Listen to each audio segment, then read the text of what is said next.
Halo teman-teman, Assalamualaikum. Apa kabarnya hari ini? Selamat datang and welcome back to my YouTube channel dengan saya Fidrianingsi. Dan di kesempatan kali ini kita bakalan bahas masalah Pokjar. Saya sudah merangkum 3 pertanyaan yang paling sering ditanyakan oleh teman-teman mahasiswa mengenai masalah Pokjar ini. Silakan ikuti penjelasan saya hingga akhir, siapa tahu salah satu pertanyaanmu ada di bahasan video kali ini. Sebelum kita eksekusi lebih lanjut, jangan lupa untuk terus mendukung channel ini dengan menekan tombol like, share, and subscribe biar saya makin semangat bikin kontennya dan makin banyak informasi bermanfaat lainnya yang bisa saya share ke teman-teman semua. Baik, seperti yang saya sebutkan di awal, di kesempatan kali ini kita bakalan bahas 3 pertanyaan yang paling sering ditanyakan oleh teman-teman mahasiswa mengenai masalah Pokjar. Pertanyaan yang pertama, apakah mahasiswa dari program studi tertentu wajib ikut Pokjar? Bagaimana kalau seandainya kita tidak ingin bergabung dengan Pokjar? Pertanyaan yang kedua, bagaimana kalau seandainya kita udah terlanjur pilih Pokjar kemudian ingin melakukan registrasi secara mandiri? Dan pertanyaan yang ketiga, kita mau cek ini mitos atau fakta. Katanya, mahasiswa yang ikut Pokjar lebih cepat lulus dari UT dan nilainya lebih bagus daripada mahasiswa yang melakukan registrasi secara mandiri. Ketiga pertanyaan itu akan kita bahas satu persatu, tapi sebelumnya kita akan kupas sekilas mengenai Pokjar ini, terutama bagi teman-teman mahasiswa baru. Kira-kira Pokjar itu apa? Gunanya untuk apa? Jadi Pokjar itu adalah singkatan dari kelompok belajar, di mana satu kelompok belajar itu ada satu ketuanya. Nah, ketuanya inilah nantinya yang akan mensosialisasikan kepada teman-teman calon mahasiswa UT mengenai model kegiatan akademik yang ada di UT tersebut, termasuk hal-hal penting yang perlu diinfokan kepada teman-teman calon mahasiswa baru UT. Jadi,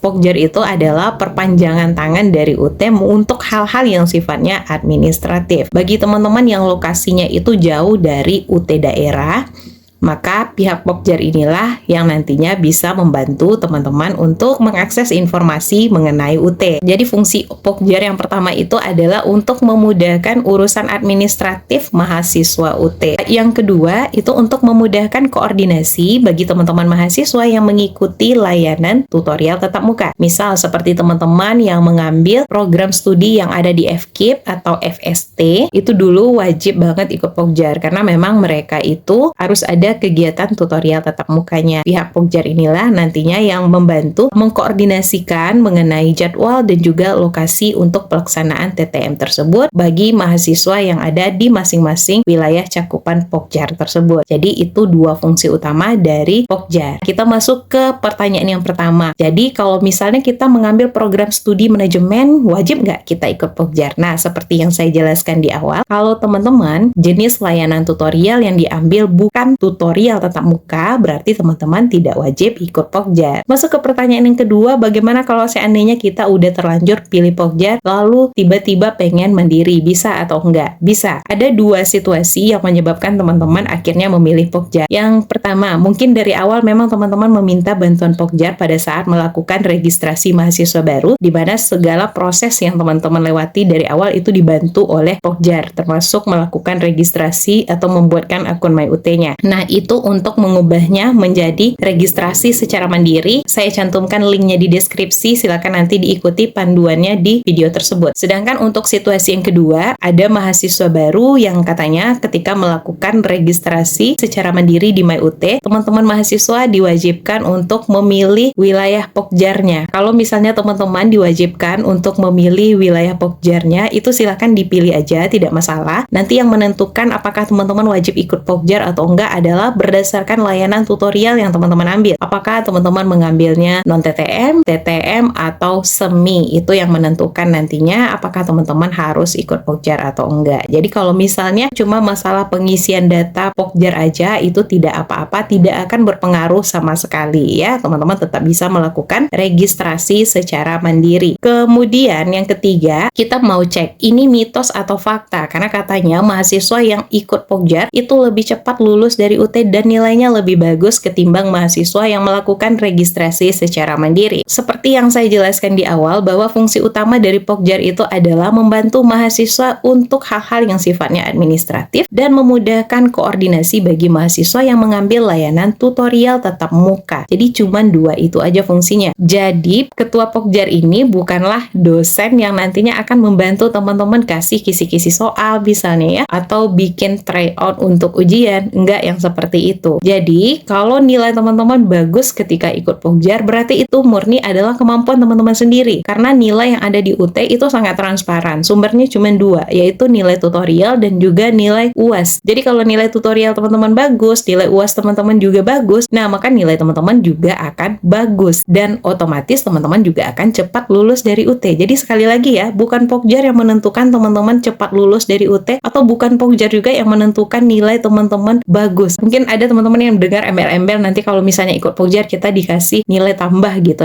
Nggak bisa seperti itu, karena nilai yang kita dapatkan itu sudah terinput secara otomatis ke dalam database-nya UT, yaitu sumbernya dari nilai tutorial yang kita ikuti dan juga dari nilai UAS kita. Jadi tidak ada sejarahnya pihak Pokjar membantu menambah nilai kita untuk mendapatkan nilai yang lebih bagus. Dan seperti saya misalnya yang dari awal memang melakukan registrasi secara mandiri, jadi saya tidak pernah melakukan registrasi melalui Pokjar, tidak pernah terhubung dengan Pokjar, tidak pernah menggunakan jasa Pokjar. Alhamdulillah sampai hari ini nilai dan IPK saya tidak pernah bermasalah. Nah, seperti itu juga bagi teman-teman lainnya yang tidak ikut Pokjar. Jadi bukan Pokjar yang menentukan nilai ataupun kelulusan teman-teman. Baiklah teman-teman, itu aja informasi yang bisa saya share untuk hari ini. Semoga bisa dipahami dan semoga bermanfaat. Jangan lupa diteruskan ke teman-teman yang lainnya biar makin banyak yang mendapatkan informasi ini. Saya Fidrianingsih, sekian untuk hari ini. See you soon. Assalamualaikum.